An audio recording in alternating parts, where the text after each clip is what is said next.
मुझे गर्व है खुद पे कि मैं आज हिंदू धर्म में आ चुकी हूँ।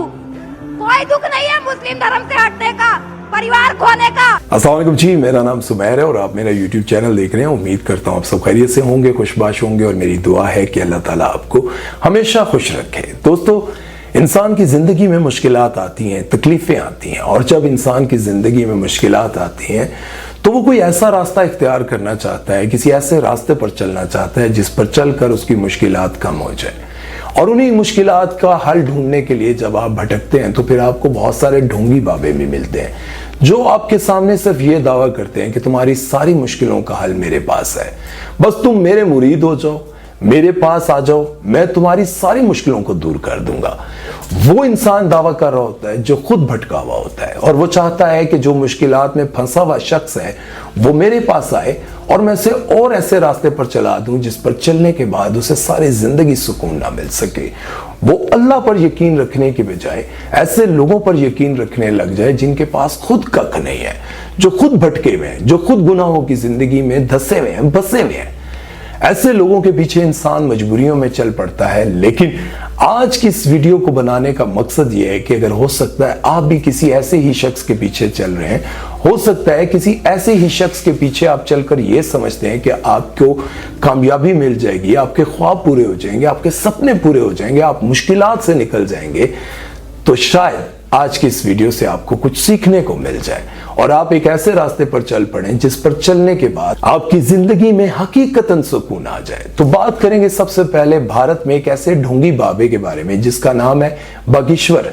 बागेश्वर दम कोई 25-26 साल का लड़का है जिसे प्री प्लान लॉन्च किया गया है, जो लोगों के सामने यह दावा करता है कि मैं तुम्हारे दिल की बात जानता हूं, तुम्हारे दिमाग की बात जानता हूं, मैं तुम्हारा दिमाग पढ़ सकता हूं। और उसको इतना पॉपुलर किया गया है, प्रॉपर हर चैनल पर उसकी बात चल रही होती है, इंटरव्यूज चल रहे होते हैं, सोशल मीडिया पर हर जगह पर उसके बारे में इतने चर्चे किए गए हैं। वो क्यों किए गए हैं, कौन से आलिम दीन को खत्म करने के लिए, उसका नाम मिटाने के लिए इस बागेश्वर को लॉन्च किया गया है, ये भी मैं आपको बताता हूं।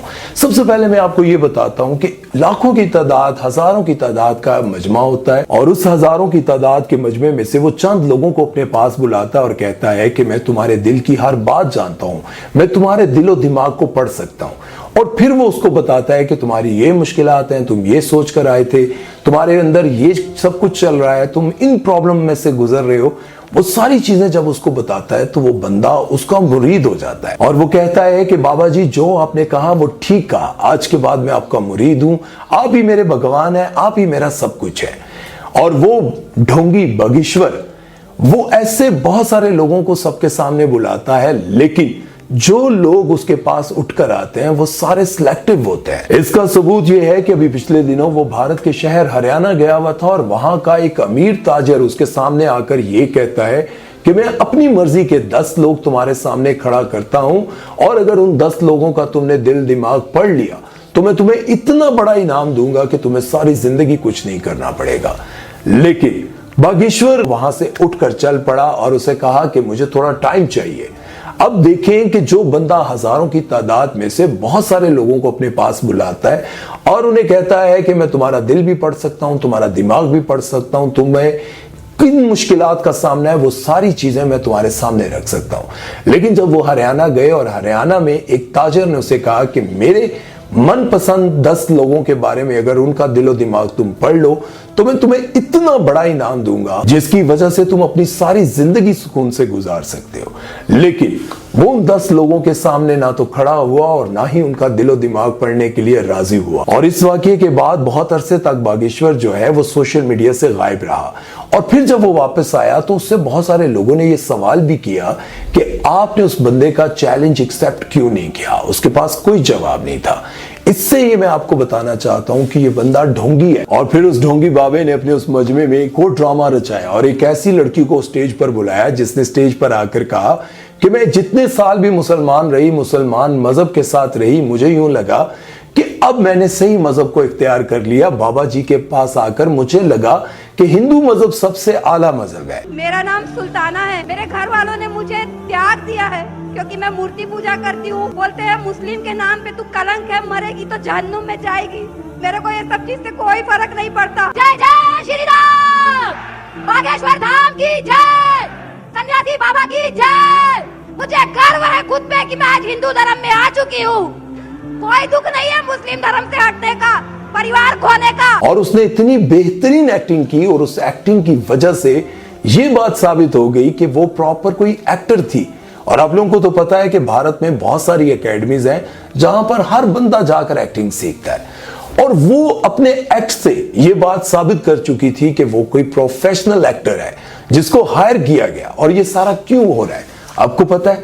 आप लोगों को याद होगा कि डॉक्टर जाकिर नाइक साहब ने भारत में बहुत काम किया दीन के लिए, और उन्होंने बहुत सारे लोगों को मुसलमान किया, जबरदस्ती नहीं, या ये कहकर नहीं कि मैं तुम्हारे दिल की बातें जानता हूं, मैं तुम्हारे दिमाग की बातें जानता हूं, मैं तुम्हारी मुश्किलों का हल जानता हूं। नहीं, डॉक्टर जाकिर नाइक ने अपने दलाइल से कुरान और हदीस के मुताबिक लोगों को गाइड किया, कायल किया कि अल्लाह एक है और अल्लाह के सिवा इस दुनिया का कोई मालिक नहीं। हमारे दुख सुख, हमारी जिंदगी, हमारी मौत का सब कुछ अल्लाह के हाथ में है। अल्लाह ही मालिक है इन तमाम चीजों का। और डॉक्टर जाकिर नाइक ने अपने दलाइल से, अपने सबूतों से, कुरान और हदीस की और उनकी किताबों के दलाइल भी देकर लाखों लोगों को मुसलमान किया।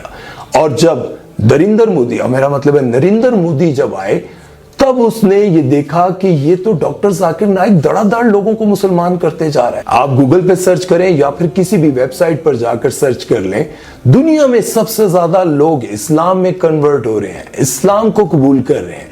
ये सच्चा मजहब है। इसकी वजह यह है कि देखें, जहां भी आपने देखा होगा, कहते हैं कि जंगल में एक ही शेर रह सकता है, दूसरा शेर हो तो वहां पर लड़ाई झगड़ा खून खराबा होता है। और आप लोगों को पता है किसी भी मुल्क का एक ही वजीर आजम होता है, एक ही सदर होता है, और किसी भी आर्मी का कोई एक ही चीफ होता है, और किसी भी एक घर का एक ही बड़ा होता है, बादशाह होता है जो पूरे घर को कंट्रोल करता है। और किसी भी जगह कोई ताकतवर आदमी इकट्ठे नहीं रह सकते, सबकी अपनी अपनी अलग अलग बाउंड्रीज होती हैं। तो फिर सोचे, इस पूरी दुनिया को चलाने के लिए खुदा न खासा बहुत सारे खुदाओं की जरूरत है? नहीं। अगर एक घर में आप बहुत सारे लोग कमा रहे हो, लेकिन शेर एक ही होता है, जंगल का भी शेर एक होता है, पूरी आर्मी का चीफ एक होता है, पूरे मुल्क को चलाने के लिए वजीर आजम एक होता है, सदर एक होता है, कोई भी अदारा ले लें, वहां पर सरबरा एक ही होता है। फिर उस पूरी दुनिया को चलाने के लिए बहुत सारे खुदाओं की जरूरत है? नहीं, एक ही है, अल्लाह। और इसी बात को साबित करते रहे डॉक्टर जाकिर नाइक, और उन्होंने पूरे भारत में लाखों लोगों को मुसलमान किया। लेकिन नरेंद्र मोदी ने जब भारत में यह बात साबित करने की कोशिश की कि डॉक्टर जाकिर नाइक टेररिस्ट है, दहशतगर्द है, उनका पीस टीवी बंद करवा दिया, उनके उस तमाम मजमे को बंद करवा दिया, उनको मजबूर कर दिया कि वो भारत छोड़कर मलेशिया शिफ्ट हो जाए, और मलेशिया में वो अपनी बाकी की जिंदगी गुजार रहे हैं।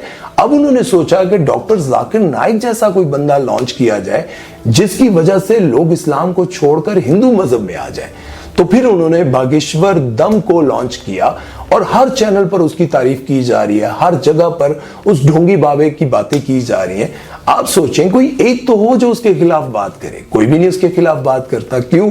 क्योंकि वो चाहते हैं कि डॉक्टर जाकिर नाइक जैसा उसको मकाम मिल जाए, और बहुत सारे लोग जो हैं वो इस्लाम छोड़कर हिंदू मजहब में आ जाए। तो आप मुझे ये बताएं कि जहां हिंदू मजहब के लोग 1 अरब के करीब रहते हो और थोड़े से मुसलमान हो, और उसके बावजूद वो बढ़ते जा रहे हो, जहां वो कभी 5-6 करोड़ थे, आज वो 22 करोड़ हो चुके हैं। तो क्या वजह है? आखिर कोई तो वजह है कि वहां के हिंदू, सिख और क्रिश्चियन कम्युनिटी के लोग इस्लाम में कन्वर्ट होते जा रहे हैं। कुछ तो है ना। यही तो वो डर है कि कहीं ऐसा ना हो कि भारत में भी हिंदू कम रह जाए और मुसलमान बढ़ जाए। बताने का मकसद ये था कि देखें, आपकी जिंदगी में भी, आपके इर्द गिर्द, चाहे आप किसी मजहब से भी ताल्लुक रखते हो, आपके इर्द गिर्द बहुत सारे ऐसे ढोंगी बाबा हैं जो आपको ये कहते हैं कि आपके सारे दुखों का हल मेरे पास है। लेकिन याद रखें, अल्लाह कहते हैं कि मैं शारक से करीब हूं। अल्लाह आपकी शारक से करीब है जिसने इस पूरी कायनात को बनाया। 1 सेकंड के अगर करोड़ों हिस्से किए जाएं और उसमें से भी 1% भी अगर चांद, सितारे, सूरज अपनी रफ्तार से आगे पीछे हो जाएं तो ये दुनिया धर्म भरम होके रह जाए। आप सोचें कि उस अल्लाह ने पूरे निजाम को इतने कंट्रोल में किया हुआ है, तो वो क्या आपकी और मेरी मुश्किलात को हल नहीं कर सकता? वो अल्लाह आपके और मेरे मसाइल को हल नहीं कर सकता? वो अल्लाह जो इतनी मखलूकात को खाना खिला रहा है, रोज रिस्क दे रहा है। मैं तो हैरान होता हूं जब मैं नेशनल जियोग्राफिक देखता हूं और देखता हूं कि समंदर में पानी के नीचे इतनी मखलूकात हैं और सब खाना खाती हैं। वो अल्लाह अगर इस पूरी कायनात को चला रहा है तो वो मेरी और आपकी मुश्किलात को क्या समझेगा? उसके आगे क्या मुश्किल है? बस उसके आगे झुकना सीखें, उससे मांगना सीखें, और एक दिन आएगा जब अल्लाह आपको अपने सीने से लगा लेगा, आपको अपने करीब कर लेगा और अल्लाह आपको उन तमाम मुश्किलात से दूर कर देगा। खुदा का वास्ता है, ऐसे ढोंगी बाबों से दूर रहें, ऐसे लोगों से दूर रहें जो आपको ये कहते हैं कि तुम्हारी सारी मुश्किलों का हल मेरे पास है। अगर उसके पास सारी मुश्किलों का हल है तो वो फिर तुम्हें क्यों कहता है कि कोई चंदा दे जाओ, कोई मेरे साथ इमदाद कर जाओ, मैंने लोगों को लंगर खिलाना है, मैंने लोगों को पैसा देना है? वो तुम लोगों से क्यों मांगता है? वो तुम्हारा मोहताज है और तुम उसको अपना मसीहा समझकर उसके पीछे चल पड़ते हो, जो खुद अल्लाह की अतात का मोहताज है, अल्लाह की देन का मोहताज है। इसलिए अपने इर्द गिर्द के ढोंगी बाबों से बचें और अपने अल्लाह से यारी लगाएं। जब आप अपने अल्लाह से यारी लगाएंगे तो यकीन जाने अल्लाह आपको कहीं भी रुसवा नहीं होने देगा, अल्लाह आपको कहीं नाकाम नहीं होने देगा। अल्लाह से जो भी यारी लगाता है वो सदा खुश रहता है। जो अल्लाह के आगे झुकता है, अल्लाह के आगे रोता है, अल्लाह उसे किसी के आगे ना झुकने देते हैं ना रोने देते हैं। खुद और अपने प्यारों को ऐसे ढोंगी लोगों से बचाने की कोशिश करें ताकि आपकी दुनिया और आखिरत दोनों ही बच सकें। अपना ख्याल रखिएगा और सुमैर चौधरी को दीजिए इजाजत। अल्लाह हाफिज।